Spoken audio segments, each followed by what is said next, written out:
అందరికీ నమస్కారం. శ్రీమాత్రే నమః యూట్యూబ్ ఛానల్ కు స్వాగతం. అందరూ ఎలా ఉన్నారు? అందరూ బాగున్నారని ఆశిస్తూ ఈ రోజు మన వీడియోని మొదలు పెట్టేద్దాం. ఈ రోజు మీ అందరి కోసం మరొక ఆలయ సందర్శనంతో నేను మీ ముందుకు వచ్చేసాను. ఈ ఆలయం పేరు వచ్చేసి శ్రీ కంచి శక్తి పీఠం అండి. వేదుళ్ల నర్వ అనే ఏరియాలో ఉంటుంది. దువ్వాడ రైల్వే స్టేషన్ కి ఇది 4 కిలోమీటర్ల దూరంలో అయితే ఉందండి. ఈ ఆలయాన్ని సందర్శించుకోవడం నేను కూడా ఇదే మొదటిసారండి. ఇది ఆలయం అంటే ఆలయంలా కూడా కాదు, ఒక అపార్ట్మెంట్ లా ఉంటుందన్నమాట. అందులో గ్రౌండ్ ఫ్లోర్ లో కిందన అమ్మవారిని అయితే వాళ్ళు పెట్టారు. అమ్మవారితో పాటు శివుడు ఇలా తదితర మూర్తుల్ని వాళ్ళు అక్కడ ప్రతిష్టాపన చేసి పూజలు అయితే చేస్తున్నారు. మాకు యాక్చువల్ గా ఇది వారాహి నవరాత్రులలో తెలిసింది. అది కూడా ఆఖరి రోజున తెలిసిందనమాట. ఇక్కడ అమ్మవారు వచ్చేసి శ్రీ లక్ష్మీ కామాక్షి అమ్మవారు అయితే ఉంటారంట. కానీ మాకు వారాహి నవరాత్రులలో తెలిసింది కాబట్టి అమ్మవారిని అయితే వారాహి ముఖం పెట్టి వారాహి నవరాత్రులు అమ్మవారిలోనే వారాహి దేవిని చూసుకునే వాళ్ళు పూజలు అయితే చేశారు. ఇక నుంచి ప్రతి సంవత్సరం ప్రతి ఆషాఢ మాసంలో వచ్చే వారాహి నవరాత్రులకి అమ్మవారికి వారాహి రూపంలా తయారు చేసి పూజలు చేస్తారట.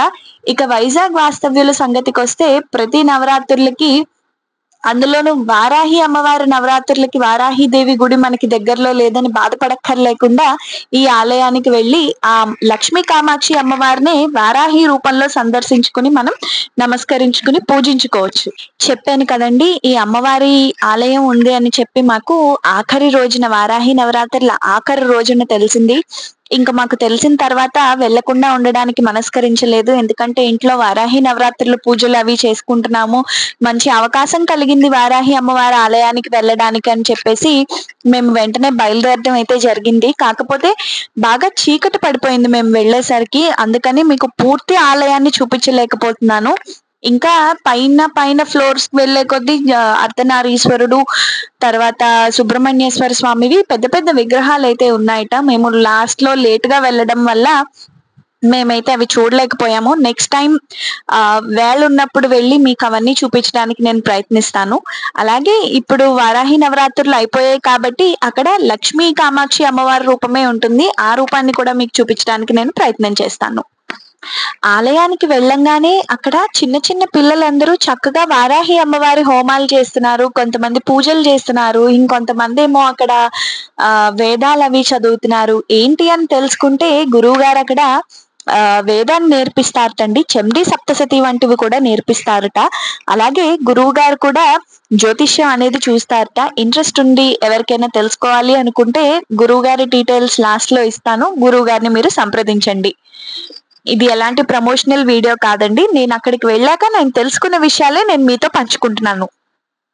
ఒక్క ఆషాఢ మాసంలో వచ్చే వారాహి నవరాత్రులకే వారాహి అమల దర్శనం ఇవ్వడమే కాకుండా ఇక్కడ శరణ్ నవరాత్రుల్లో మనం నవదుర్గల్ని పూజిస్తాం కదండి.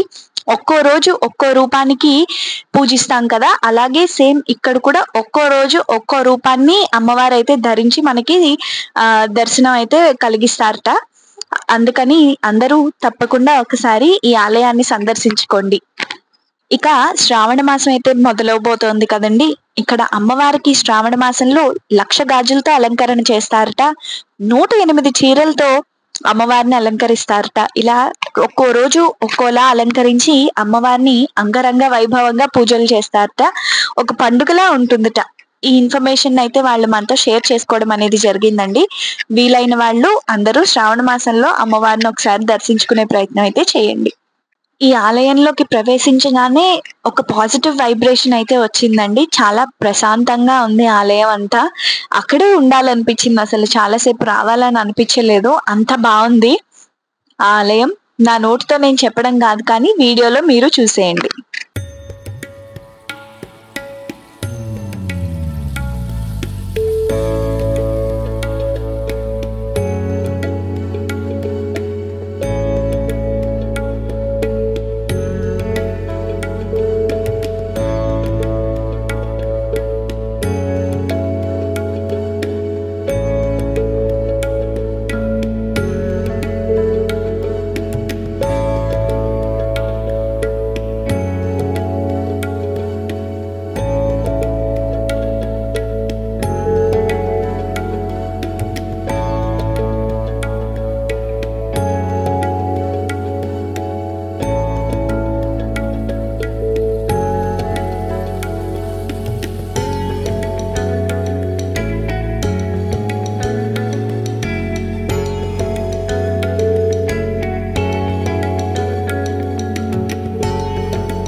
ఇలాంటి మరిన్ని వీడియోస్ కోసం please like, share, comment and subscribe to our YouTube channel శ్రీమాత్రే నమః. పక్కనే ఉన్న గంట సింబల్ ప్రెస్ చేయడం మర్చిపోకండి, ఎందుకంటే నేను ఇలా వీడియో అప్లోడ్ చేయగానే మీకు అలా నోటిఫికేషన్ వచ్చేస్తుంది. Thank you. శ్రీమాత్రే నమః.